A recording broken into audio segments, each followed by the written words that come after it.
Olise lovely. በትናንትናው ዕለት ኪሊያን ኢምባፔ ለፈረንሳይ አርሊንግ ሃላንድ ደግሞ ለኖርዌይ ብሔራዊ ቡድን እያንዳንዳቸው 2 ጎሎችን አስቆጠረው የዓለም ዋንጫውን ቢያደምቁትም ምሽቱ ግን የዋናው ባለቤት የሊዮኔል ሜሲ ነበረ። አርጀንቲና አልጄሪያን 3-0 በረታችበት ታሪካዊ ምሽት ሜሲ በዓለም ዋንጫው መድረክ የመጀመሪያውን ሃትሪክ ሲያሳምር ክርስቲያኖ ሮናልዶን በቀናት በመቅደም በታሪክ 6 የዓለም ዋንጫዎች ላይ የተጫወተ የመጀመሪያው ተጫዋች መሆን ችሏል። Trying to find the room! The miracle man! A hat-trick at a World Cup for Lionel Messi! በጀርመን 2006 የዓለም ዋንጫን ለመጀመሪያ ጊዜ ብቅ ባለበት በዚህ ዕለት በትክክል ከ20 ዓመታት በኋላ ለሀገሩ 200ኛ ጨዋታውን ያደረገው ይህ ኮከብ ያስመዘገባቸው አዳዲስ ድንቅ ክብረ ወሰኖች ህያው ናቸው።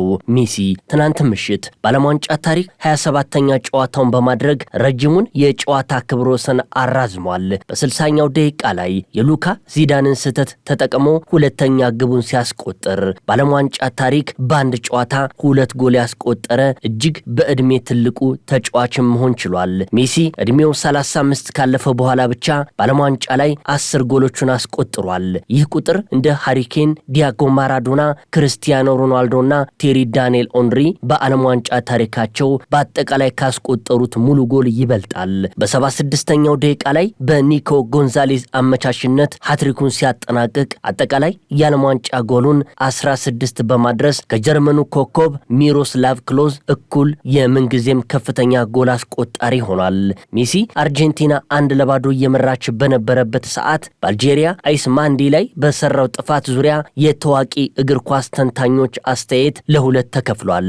ይህ ግልጽ ቀይ ካርድ ሊሰጠው የሚገባ ጥፋት ነበር። ዳኛውና ቪአር ማለፋቸው አስገራሚ ነው። ማንዲ መሬት ላይ በወደቀበት ሰዓት ሜሲ ራሱ ጥፋት እንደሰራ አውቆ በፊቱ ላይ ትልቅ ስጋት ይነበብ ነበር ሲል ክርክሩ ይቀጥላል።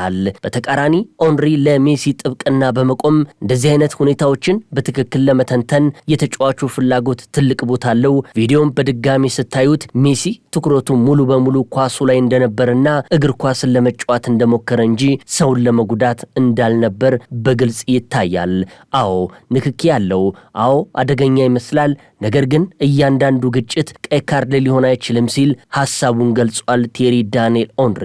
ከጨዋታው በኋላ የአርጀንቲናው አሰልጣኝ ሊዮኔል ስካሎኒ ለ22 ዓመታት ያህል እንደዚህ አይነት ድንቅ ነገሮችን እንድናይ ስላደረገን ሜሲል ለመግለጽ ቃላት የሉኝም ሲል አሞካሽተውታል።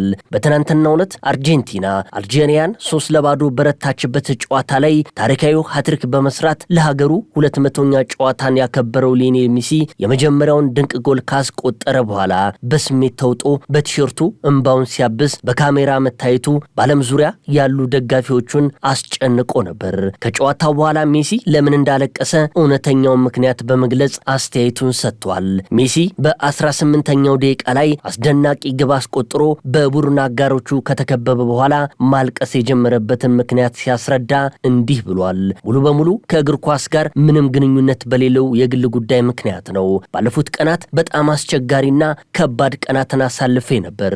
ነገር ግን ለአጠቃላይ የአርጀንቲና ልዑካን ቡድን አጋሮቼ ትልቅ ምስጋና ማቅረብ እፈልጋለሁ። ምክንያቱም ሁልጊዜም ከጎኔ በመሆን ይህንን አስቸጋሪ ጊዜ እንድሻገር ትልቅ ብርታትና ጉልባት ሰጥተውኛል ብሏል።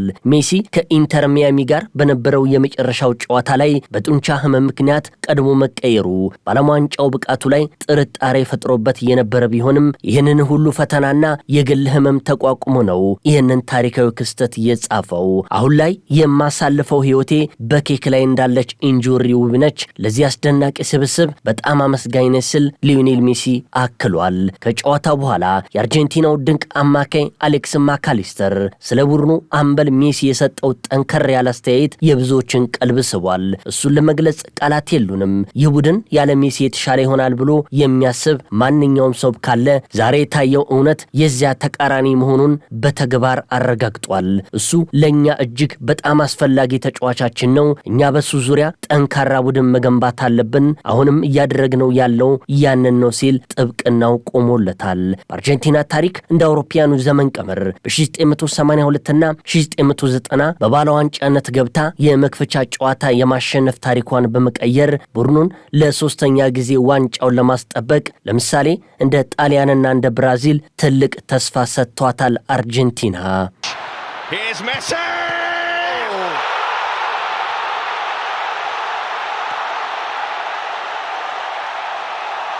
The master continues. The magic continues.